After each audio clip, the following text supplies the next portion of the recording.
This is an interview with James. Hi there, my name's James Alexander Gaffney and I am the owner and founder of Jag Art 82, which is an art and publishing company for my own books and my art since 2020. Had to think about that there. Yeah. So thanks for asking me for this. It's always nice to be able to get involved with people who are like-minded and want to see what the vision is that we've got, what we do. So thanks very much. Oh, it's a pleasure. So the first question is, who did you work with when you published the book, the first book?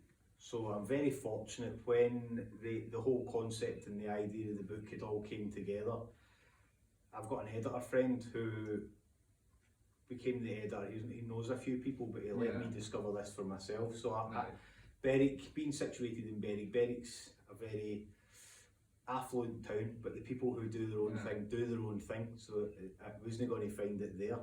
So I done a wee bit of homework, and instead of going and annoying other people, I decided to do it myself. So I did the homework. It wasn't that complicated in order for us to publish our own books.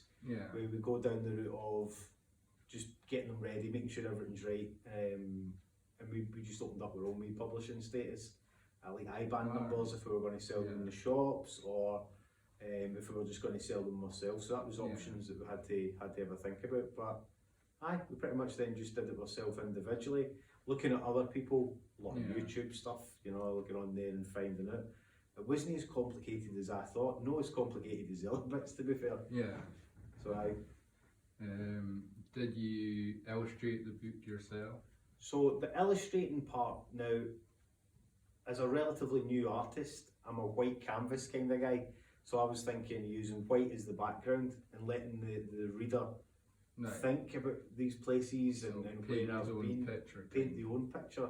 So the first edition copy of the first book, we decided just to, I painted the characters. This was when it was all relatively new. I put the characters, we put them in the front book, and that's how we did it. Further along there, we added in the other characters, and as they were introduced into the book, we popped them on the page, just the character alone, nothing else. No any big illustrations, it was just the colourful character next to the chapter.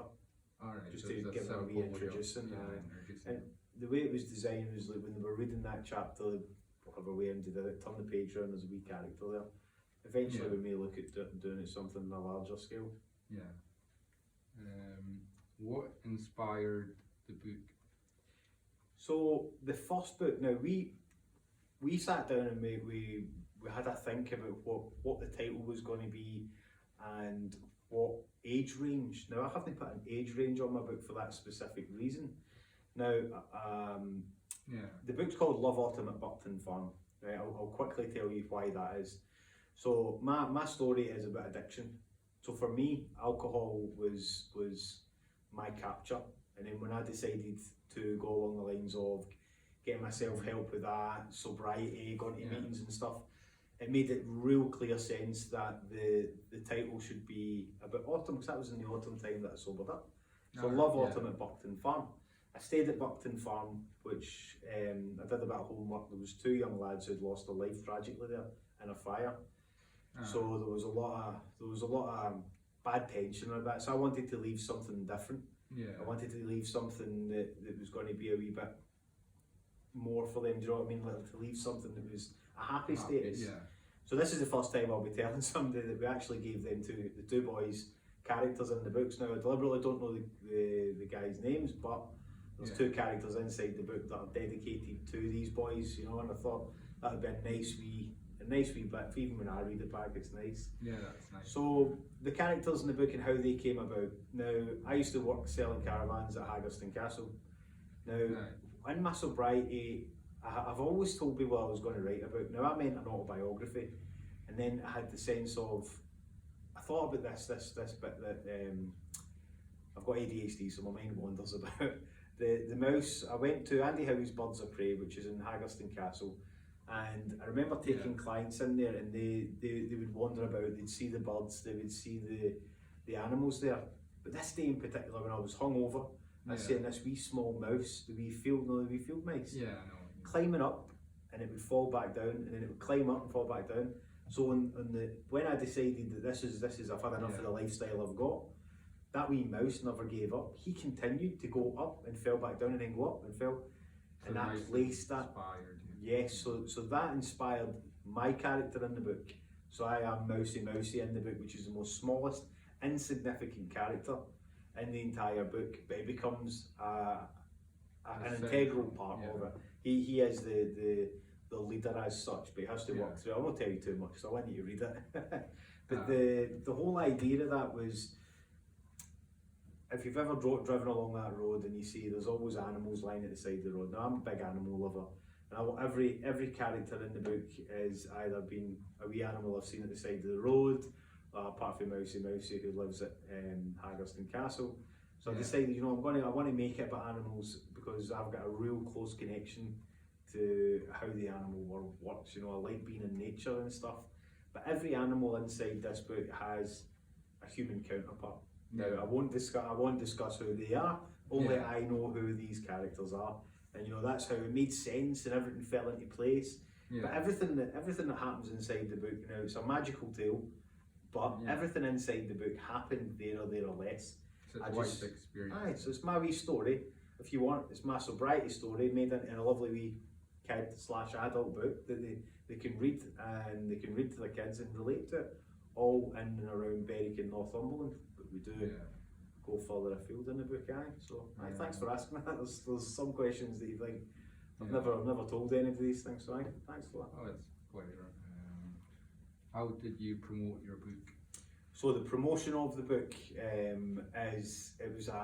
it was just after lockdown. We had just finished the book, big massive Facebook social media thing, but for that I did a lot of promotions outside. The book itself comes in a presentation box, and inside that presentation box I went for the aesthetic feel. So it's a farm, it's Love Autumn at Buckton Farm. So when you open up the book, I wish I had one there to show you. You open up the book, and inside that book, there's the book inside the case, the small box, but then there's straw in there. There's autumn leaves in there, and there's something else in there with the business card. So when they open them up, they've got that whole feel. So whether you're an adult, whether you're a kid, there's that whole. But don't get me wrong, when I first did that, people were messaging saying, "Oh, my carpet's got hay on it now." It's like, so it was, but it was just a good wee feeling. And so every other book has a theme to it as well. But as far as promotion, we didn't go straight away to go and launch it inside bookshops or anything like that. It's a small place where we are in Berwick. So I thought, we've sold 600 copies, which for me is fantastic, thinking I would never sell one copy. But what we did was we hid them in a fairy trail, or we did promotions, come and find this here, have a clue, we really promoted it well. So you got a lot of interaction with I've painted in all the kids' schools murals, I can never pronunciate that word, murals. So inside the kids' schools there are the books, there's the characters, they've got paintings all around the schools. So there's about 59 schools, not just in Berwick now, that we go there and we promote and we read the books to the kids as well, and we get them to create characters. So that's how we promoted it first. Did you get any grants or? No, it was all self-funding through my art. I paint, and paintings that we sell, we then put back into the books, or we set up projects. So self-funding, not as easy as it sounds. No. And you do a lot of community projects. So when I started this 3 years ago nearly, I didn't realise I could paint, or I could write, or I could make these things. So I've got a lot of time and a lot of love for Berwick. I don't come from here, hence the accent. I come from the west coast of Scotland, and it's a really important that whatever we build and whatever we do, everything has to start in Berwick and continue. So anything we do here, we want to take to other places. It started here first. The community really rallied behind what we're trying to build. So we set up projects, we've got litter picking teams, we've got art classes, we've got the art class on a Sunday, we facilitate other groups during the week, we're in addiction services. There's lots of stuff that we are doing now, and we will always do it also in the process of building as well, which is fantastic. That the fact is that we build art classes and get to meet great guys like yourself who come along and input just as much as what we do. And that's so important. Yeah, it's good to building anything. It's building this whole this world that didn't exist. It's like a painting. when you start to paint something and you think, oh, you know, I'm not that happy with it, just take a stand back and think that whatever you've put on that page didn't exist until you painted it. So you've gave this life. So just like Berwick gave us life, we will continue to do as much as we can for Berwick, and as we grow, so shall the projects.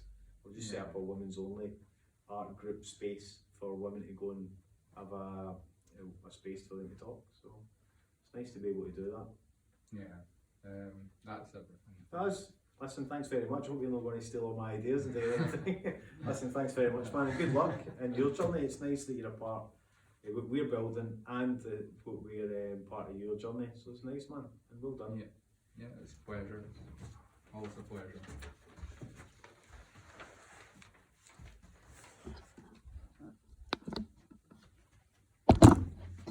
I'm always